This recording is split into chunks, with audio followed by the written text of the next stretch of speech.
Basketball player अमन की मौत के बाद परिवार गहरे सदमे में और परिजनों ने व्यवस्था पर सवाल उठाए। उनमें पीजीआई रोहतक में बढ़ती गई लापरवाही पर भी रोष बना हुआ है। चूंकि 30 नवंबर को परिवार में शादी है तो इसलिए अमन की रस्म 13वीं कर दी गई है।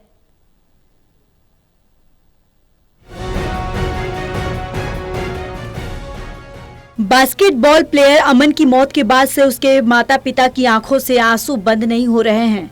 मुख्यमंत्री नायब सिंह सैनी द्वारा घोषित 5 लाख रुपए की राहत राशि पर भी पिता सुरेश ने प्रतिक्रिया दी।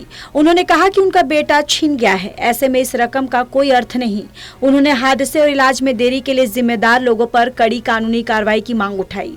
अमन के पिता सुरेश ने बताया कि रविवार दोपहर 3:57 में हादसे की सूचना के बाद वे तुरंत ट्रॉमा सेंटर पहुंचे, जहां से अमन को रोहतक पीजीआई रेफर कर दिया गया।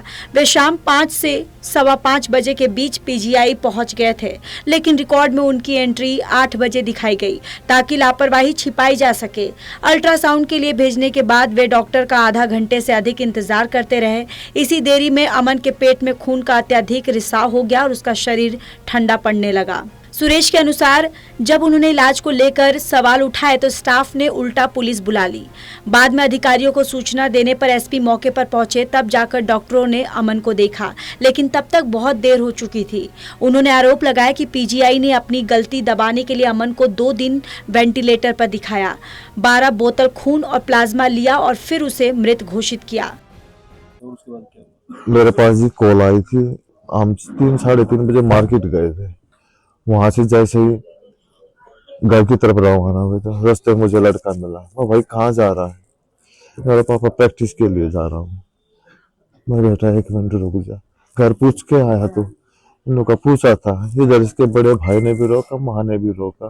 क्या कंडीशन थी? वो तड़प रहा था सर। पीजीआई किस टाइम पहुंचे और उसके बाद 5-5:15 बजे के आसपास हम पहुंच गए थे पीजीआई।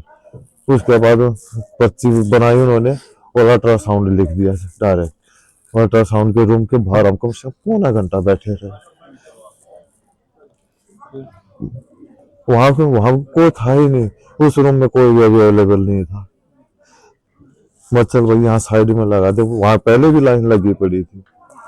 और भतीजा उसको लेने गया, उस डॉक्टर को बुलाने गया। अल्ट्रासाउंड जो बैठते हैं, एक लेडीज थी और एक जेंट्स बैठा था, उन दोनों को बुलाने गया। वो आ तो गए पर आए 1.25 घंटे के बाद थे। उन्होंने जैसे चेक किया तो अंदर ब्लीडिंग चलती हुई अलग से दिखाई दे रही थी।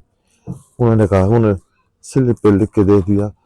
ले भाई, उनका काम तो हो गया। उन्होंने कहाँ भेजा? उन्होंने फिर बाहर खड़े कर दिए। हम उसी काउंटर पे फिर गए। मसले पर इसका अर्जेंट है, इसका ओटी देखो, इसकी रिपोर्ट देखो। हमारे काम में दखल अंदाजी करा, तुम्हें वो नहीं सेंस वगैरह नहीं है। वो बस इस बात में हम तो रिक्वेस्ट कर रहे हैं आपसे। परिवार का कहना है कि डॉक्टर अब फोन कर मामले को सेटल करने की कोशिश कर रहे हैं, लेकिन हम किसी भी प्रकार के समझौते के लिए तैयार नहीं हैं। बहादुरगढ़ से योगेंद्र सोनी की रिपोर्ट।